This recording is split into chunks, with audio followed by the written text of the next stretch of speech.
Պարոն Սուրենյան, երկրի առջև ծառացած ինչպիսի խնդիրներ եք ներառել այսօրվա համագումարի օրակարգում եւ դրանց ինչպիսի լուծումներ եք առաջարկում։ Համագումարի օրակարգը եւ տարողունակ կարելի համարել եւ շատ հակիրճ, որովհետեւ համագումարը տանելու է քաղաքական լուծումը հենց։ Ես միշտ որպես քաղաքական գործիչ համարել եմ ընտրությունները փոփոխությունների ամենաարժանավատ ճանապարհ, հիմա էլ մնում եմ այդ կարծիքին, չբացառելով մյուս բոլոր քաղաքական ճանապարհները։ Այսօր մեր համագումարը հայտարարելու է, որ դեմոկրատական այլընտրանքը միանում է Գագիկ Ծառուկյանի առաջարկ Հայաստանի ծրագրին եւ Բարգավաճ Հայաստան կուսակցության հետ մասնակցելու է խորհրդարանական առաջիկա ընտրություններին։ Դա է այսօրվա գլխավոր օրակարգը, դա համարում ենք լուծում, որովհետև մենք միշտ գաղափարական, արժեքային դաշտում խոշորացումների կողմնակից ենք եւ կարծում ենք, որ համախմբումը, կոնսոլիդացիան միշտ դրական ընթացք է ապահովելու եւ բերելու է հաջողությունների։ Երկու ծայրահեղություն կար, մեկ միասնական ընդդիմադիր ցուցակ, որը ես համարում եմ ուտոպիա, իսկ ուտոպիայի մասին չարժի կիրառական քաղաքականության մեջ խոսել, եւ խիստ վտանգավոր եմ համարում, որ բազմաթիվ փոքր կամ ռեսուրս չունեցող, բավարար ռեսուրս չունեցող կուսակցություններ առանձին մասնակցեն ընտրություններին եւ փոշիացնեն ձայներ։ Հիմա բարեբախտաբար, ինչպես նկատում ենք, մի քանի լուրջ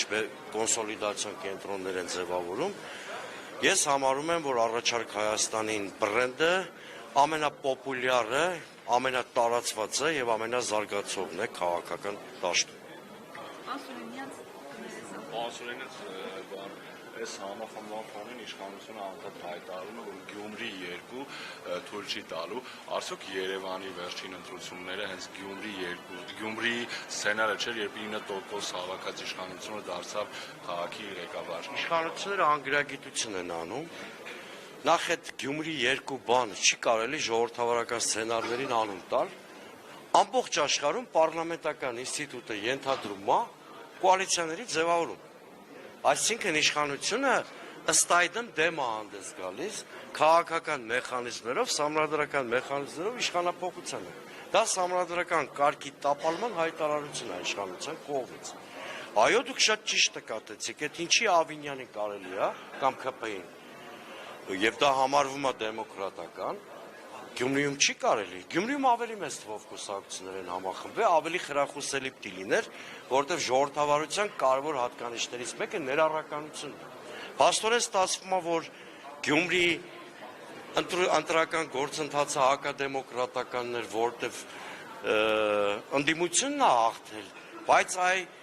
ամեն գնով Գյումրիի քաղաքապետին կալանավորել ընդդիմադիր խիստ դեմոկրատական պրոցեդուրա։ Ես ընդհանրապես իշխանության այդ մտածողությունը չեմ հասկանում, իրենք շատ հիմար վիճակի մեջ են դնում,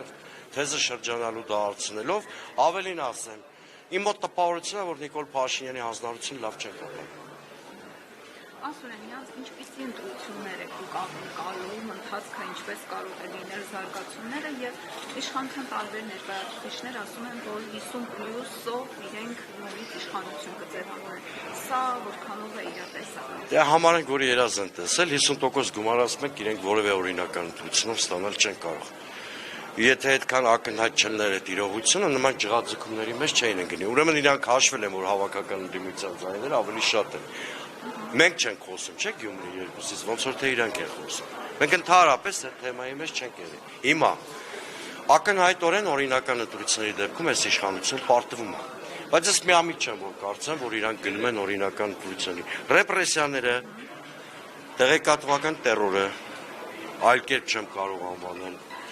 Ամեն ինչ անելը, որ ապատիկ հասարակություն ձևավորվի, հենց այդ նպատակը ունի, որպեսզի իրանք վարչական ռեսուրսի չարաշամամբ եւ ռեպրեսիաներով կարողանան արհեստականորեն իջեցնել ընտրողների մասնակցությունը եւ կարողանան հաղթանակ տանել։ Ես էլ ասում եմ, ընդդիմության խնդիրը ճիշտ հակառակը պետք է լինի, հնարավորինս ակտիվ մասնակցություն ապահովելը, համարձակվեն պնդել, որ եթե ընտրություններին տեղամաս գա 1,300,000-ից ավելի ընտրող, Նիկոլ Փաշինյանի իշխանության պարտությունը երաշխավորված է։ Շնորհակալություն։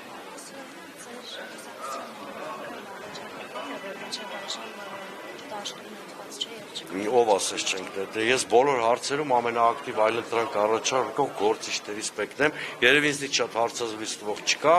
երևի ինձնից շատ քննադատությանը զուգահեռ առաջարկ ներկայացնող չկա, բոլոր սկզբունքային հարցերում մենք ունենք այլընտրանքային մոտեցում, բայց որպեսզի շատ չծավալվեմ, տենց դարակ ներկայացնեմ, ես ասեմ, մեկ մարդու իշխանության մոդելը Հայաստանում պիտի փոխվի։ Հիմա մենք ունենք մեկ մարդու իշխանություն եւ բոլորիս տրամադրությունները երկրում անձրև գալը, ձյուն գալը նույնիսկ պայմանավորված է մեկ մարդու վարկագծով։ Այդ մարդու անունը Նիկոլ Փաշինյանն է։ Բայց որpիսի հետո էլ չլինի մեկ մարդու իշխանություն, մենք պիտի կարողանանք քաղաքական, իրավական, սահմանադրական այնպիսի մեխանիզմներ առաջարկենք, որ ինստիտուտները ղեկավարեն երկիրը, ոնց որ բոլոր ամբողջ քաղաքակիրթ աշխարհում։ Իսկ ինչպես պետք է անենք, որ ավելի շատ մասնակցեն, գործիքներ կան։ Լավ առաջնորդություն, արդյունավետ, ռեալիստական, խիստ իրատեսական ծրագիր,